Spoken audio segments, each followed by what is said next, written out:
नमस्कार, द्वारकाज किचनमध्ये आपलं स्वागत आहे। तर माझ्या नातीला सुट्ट्या लागल्या तर माझ्याकडे आलेली आहे। तर तिची खूप इच्छा होती आजी चॉकलेट केक बनव, आजी रोज होतं तिचं चॉकलेट केक बनव। तर चला म्हटलं आज आपण चॉकलेट केक बनवूया। तर एकदम मस्त बघू शकता, एकदम स्पंज सारखा आणि मऊ लुसलुशीत आपला हा चॉकलेट केक आहे। तर चला तर आपण रेसिपी सुरू करूया। प्लीज लाईक करा, शेअर करा, ज्यांनी सबस्क्राईब केलं नाही त्यांनी सबस्क्राईब करा। चला तर हे 1.25 कप मी मैदा घेतला, एक मोठा कप भरून घेतला आणि एक 1/4 कप आहे तो भरून घेतला, म्हणजे 1.25 कप आपला मैदा झाला। त्याच कपाने 1/4 कप दूध घेतलं आणि त्याच कपाने 1/4 कप पिठी साखर घेतली।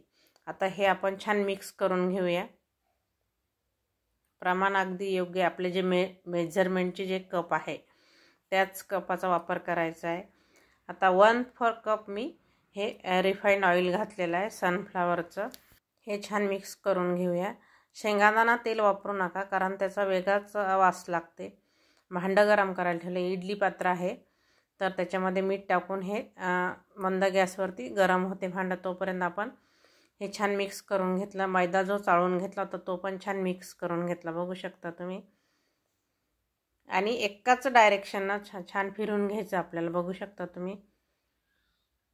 आता आपण 2 चमचे कोको पावडर टाकूया। हा चमचा थोडा मोठा चमचा आहे माझा, 2 चमचे कोको पावडर घातला मी। छान मिक्स करून घ्यायचं, जेवढं जास्त फेटता येईल तेवढं जास्त फेटून घ्यायचं, म्हणजे फेटल्यानंतर छान त्याला जाळी येते। तर हे बेकिंग सोडा घेतला मी, एक छोटा चमचा भरून, बघू शकता तुम्ही चमचाचा। आणि हे पाव चमच्यापेक्षा थोडंसं आपला नेहमीचा खायचा सोडा आहे, अर्धा चमचाला थोडंसं कमी। छान मिक्स करून घेतलं तर मिश्रण थोडंसं दाटसर वाटत आहे, तर 3 चमचे मी दूध घातलं, थोडा मोठा चमचा आहे माझा, जे आपण बेकिंग पावडर घातलं तोच चमचा आहे। छान मिक्स करून घेतलं। आता थोडंसं इसेन्स टाकूया, व्हॅनिला इसेन्स। बघू शकता मिश्रण मस्त तयार झालं। तर हे मी हे केक टीन घेतलं हार्ड शेपचं, छान तेल लावून घेतलं सगळ्या बाजूनी आणि 1 ते 1.5 चमचा मी मैदा घातला, सगळ्या बाजूनी व्यवस्थित सगळ्या साईडनी हे असं लावून घेतला। आणि राहिलेला मैदा आपण प्लेटमध्ये, हे भांडं असं थोडंसं भांडं पालथं करायचं, म्हणजे जो राहिलेला मैदा तो प्लेटमध्ये निघून जाईल। आणि हे तेल लावल्यामुळे मैदा व्यवस्थित त्याला लागला गेलेला आहे, बघू शकता तुम्ही। आता आपण हे मिश्रण याच्यामध्ये टाकून घेऊया आणि आपलं इडली पात्र आपण जे गरम करायला ठेवलं ते पण गरम झालं आणि 2-3 वेळा छान टॅप करून घ्यायचं, तर भांडं छान गरम झालं। आता आपण हे 20 मिनिट आपण हे मध्यम गॅसवरती ठेवूया। तर 20 मिनिटानंतर पुन्हा आपण एकदा चेक करून बघूया। केक छान फुगला आहे, पण आपण हे टूथपिक घेतली आहे त्याने चेक करून बघूया, मध्ये अजून थोडासा राहिला आहे।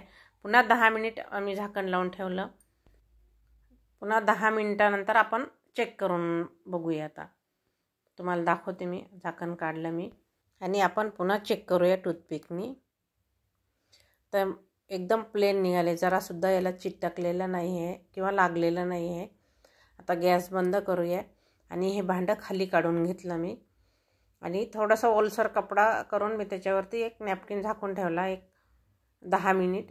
तर 10 मिनिटानंतर सगळ्या साईडने मी असं चाकूने सैल करून घेतलं आणि त्यानंतर हे प्लेटमध्ये भांडं पालथं घातलं केकचं, बघू शकता तुम्ही। किती सुंदर आकार आला आणि व्यवस्थितही निघाला, कलरही छान आला, मस्त आपला चॉकलेट केक तयार झाला। तर मी तुम्हाला थोडासा कट करून दाखवते।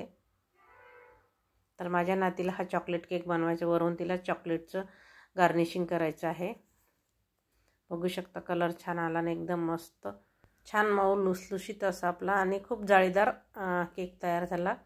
तर हे चॉकलेट कंपाऊंड होतं माझ्याकडं, तर मी त्याचं थोडंसं चॉकलेट घेणार आहे। तुम्ही कुठलं पण घेऊ शकता, डेअरी मिल्क वगैरे, थोडंसं डेकोरेट करण्यासाठी। आता हे सगळं मी चॉकलेट कट करून घेतलं आणि थोडंसं मेल्ट करून घेतलं एका बाउलमध्ये आणि वरचा भाग कट करून घेतला। त्याचेसुद्धा मी छोटे छोटे फुलं बनवणार आहे, हे माझी नातच करणार आहे। आता हे चॉकलेट मेल्ट करून घेतलं आणि वरती लावून घ्यायचं। घरच्या घरी मस्त चॉकलेट केक तयार झाला, एकदम साधी सोपी रेसिपी आहे आणि जे घरामध्ये साहित्य आहे त्याच्यामधूनच मी हा केक तयार केलेला आहे। तुमच्या आवडीनुसार तुम्ही कुठलेही चॉकलेट मेल्ट करून लावू शकता याच्यावरती तुम्हाला जे डेकोरेट करायचे आहेत. तर मी वरचा जो केक कट केला होता वरचा भाग त्याचे माझ्या नातीने छान छोटे छोटे फुलं बनवलेले आहे. एकदम सोप्या पद्धतीने डेकोरेट केलं आहे. प्लीज आवडल्यास लाईक करा, शेअर करा, सबस्क्राईब करा. धन्यवाद.